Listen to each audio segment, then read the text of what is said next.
Finally आपका UGC net दिसंबर cycle का जो रिजल्ट है वो आउट हो चुका है, डिक्लेयर हो चुका है। सर्वर में थोड़ी दिक्कत रही जिसकी वजह से रिजल्ट टाइम भी नहीं ओपन हो रहा था, बट फिर भी नमस्कार दोस्तों, मेरा नाम है विशेष रस्तोगी और आप सभी का स्वागत है RWA में। देखिए, सबसे पहले उन कैंडिडेट्स को बधाई जिन लोगों का इस बार नेट जेआरएफ क्रैक हुआ है। आप बिल्कुल बधाई के पात्र हैं क्योंकि आपने बहुत मेहनत की थी, पिछले लगभग 6 महीने से आप लगे हुए थे लगभग इस एग्जाम के लिए। और साथ साथ वो कैंडिडेट जिनका इस बार किसी वजह से, किसी कारणवश अगर नहीं भी हो पाया क्रैक, तो उन्हें हताश होने की आवश्यकता नहीं है। बस उन्हें एक बात याद रखनी है कि देखो, कभी भी जीवन में कोई चीज अगर एक प्रयास में नहीं मिल रही है तो इसका मतलब ये नहीं आप वहां पर रुक जाओगे। आपको अभी इस बात को एंश्योर करना है कि आज से, अभी से आप अपनी नेक्स्ट साइकिल के लिए प्रिपरेशन स्टार्ट करें, ठीक है? तो रुकना नहीं है।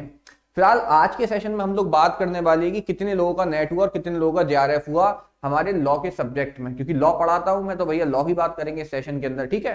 तो लॉ सब्जेक्ट से इस बार कितने लोगों का नेट जेआरएफ हुआ है, ठीक है, देखते हैं।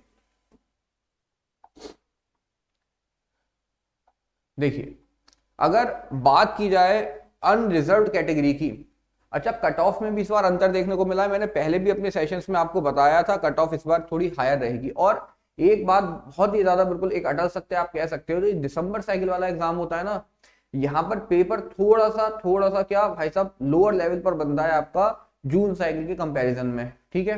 तो इस यही एक कारण है कि दिसंबर साइकिल की जो कट ऑफ है वो थोड़ी सी प्लस जाती है। ये मतलब काफी ट्रेंड से देखा जा रहा है, ठीक है, पिछले एग्जाम से। सो सबसे पहले अगर अनरिजर्व्ड कैटेगरी की बात की जाए तो भाई यहाँ पर 59 कैंडिडेट्स का आपका जेआरएफ क्रैक हुआ है, ठीक है? उसके बाद ओबीसी कैटेगरी में अगर देखा जाए जेआरएफ, ये जेआरएफ वाली लाइन है भैया, कितने लोगों का जेआरएफ हुआ है, ठीक है? तो उस कैटेगरी के अंदर ओबीसी में 39 लोगों का जेआरएफ हुआ है। ईडब्ल्यूएस के अंदर 15 लोगों का जेआरएफ हुआ है, एससी में 21 और एसटी में 6। यानी कि आप देख पा रहे होंगे एक नेशनल एलिजिबिलिटी टेस्ट, और उसमें ये आंकड़े मतलब देख रहे हो कितने कम लोगों का आप देखोगे ना तो यहाँ पर जेआरएफ हुआ है, जबकि कितने ज्यादा कैंडिडेट इसके अंदर क्या अपीयर होते हैं इस एग्जाम को क्रैक करने के लिए, बिल्कुल भरसक प्रयास करते हैं। अब नेट की अगर बात की जाए कितने लोगों का नेट क्रैक हुआ है, तो यहां पर देखो ये तो कट ऑफ है आपकी, ठीक है, नेट की, ये जेआरएफ की कट ऑफ थी। अब 955 लोगों का नेट क्रैक हुआ है अनरिजर्व्ड कैटेगरी के अंदर। यहां पे भाई साहब भर भर के संख्या आपको मिलने वाली है। क्यों? क्योंकि इस बार एक बड़ा अंतर रहा नेट और जेआरएफ के अंदर, ठीक है? देखो 20 नंबर का अंतर है लगभग यहाँ पर, ठीक है? 20 नहीं, ये 30 नंबर का अंतर है नेट से जेआरएफ में। जब आप जाओगे 30 मार्क्स का, यानी 15 क्वेश्चन, और 15 क्वेश्चन एक बहुत बड़ा नंबर होता है नेट के पेपर के लिए, जहां एक एक दो दो क्वेश्चन से लोग रह जाते हैं, है ना? इसके बाद next moving forward, OBC non creamy layer में 463 लोगों का इस बार नेट हुआ है। और भैया ईडब्ल्यूएस में 225 लोगों का आपका नेट हुआ है। इसके बाद एससी कैटेगरी में 298 लोगों का आपका नेट क्रैक हुआ है। और एसटी कैटेगरी में 92 यानी 92 लोगों का आपका क्या नेट क्रैक हुआ है। तो यानी कि आप देखोगे जेआरएफ एक बहुत ही रेयर कैटेगरी है, क्योंकि बहुत कम लोगों ने इस बार जेआरएफ क्रैक किया है यहाँ पर, ठीक है? अब ये 1% होते हैं टॉप 1%। उसके बाद नेट यहाँ पर अच्छी खासी संख्या आपको देखने को मिल सकती है, लेकिन अगर ये देखोगे ना तो नेशनल एलिजिबिलिटी टेस्ट के अंदर, एक नेशनल लेवल टेस्ट के अंदर भी ये संख्या कम ही है। यानी ये बिल्कुल क्रीम है वो लोग हैं जो पूरी शिद्दत के साथ मेहनत कर रहे थे पिछले कुछ समय से, और फाइनली इस बार उन्होंने इस एग्जाम को क्रैक कर दिया है। अब थर्ड कैटेगरी की अगर बात करोगे आप पीएचडी की, तो देखो भाई पीएचडी कैटेगरी है तो, लेकिन सॉरी टू से बट इसका कोई ज्यादा भी यूज है नहीं, क्योंकि इसे उस स्तर पर अभी यूनिवर्सिटीज के अंदर ठीक है इंप्लीमेंट नहीं करा गया है। तो जिनका पीएचडी हुआ है वो भी बधाई के पात्र हैं। क्यों? क्योंकि आपने मेहनत करी और आप इस क्राइटेरिया के अंदर आ रहे हैं।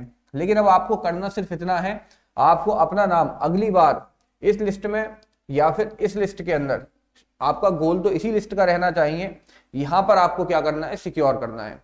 वो कैसे करोगे? वो करने के लिए आप जो आपकी प्रिपरेशन है उसको एक बार दोबारा से देखें। आपने अपना पेपर जब डाउनलोड किया होगा, जब आंसर की आई थी शायद 14 तारीख को, तो उसमें देखें आपने कहाँ कहाँ गलती करी, कहाँ कहाँ मिस्टेक्स करी, ठीक है? उन मिस्टेक्स को चेक करें, उन पर काम करें। और अगर आपको लगता है कि आपको किसी के साथ की जरूरत है प्रिपरेशन के लिए, तो आप RWA हमारे चैनल को और हम लोगों को ज्वाइन कर सकते हैं। क्यों? क्योंकि सबसे बेस्ट कंटेंट, बेस्ट मेथड पढ़ाने का और याद कराने का और उसके साथ साथ बेस्ट प्राइस पर, वो सब आपको यहाँ मिलने वाला है RWA पर, ठीक है। डेमो क्लासेस लाइव क्लासेस के अंदर शेड्यूल्ड है, वहां जाकर आप देख सकते हैं, जुड़ना चाहें तो जुड़ सकते हैं। अदरवाइज अगर आपको किसी भी प्रकार की नीड है, हेल्प है कि सर हमें कैसे तैयारी करनी चाहिए, तो आप कनेक्ट कर सकते हैं हमसे, हम बिल्कुल आपको गाइड करेंगे, भले ही आप बैच में एनरोल्ड हो या नहीं, डोंट वरी उससे, ठीक है। तो सभी को एक बार फिर से बधाई जिन लोगों ने इस बार नेट JRF क्रैक करा है और जो इस लिस्ट के अंदर आ रहे हैं। किस लिस्ट के अंदर? ये भैया इस वाली लिस्ट के अंदर और इस वाली लिस्ट के अंदर, और उसके साथ साथ इस लिस्ट के भी अंदर, ठीक है। आप सभी बधाई के पात्र हैं, बस मेहनत करते रहिए। जिनका इस बार PhD हुआ है वो नेट JRF के लिए प्रिपेयर करेंगे, जिनका नेट हुआ है वो इस बार JRF के लिए प्रिपेयर करें, ठीक है। तो अच्छे से प्रिपेयर करो, बस लगे रहो, अपनी कंटिन्यूटी को मत छोड़ना भैया।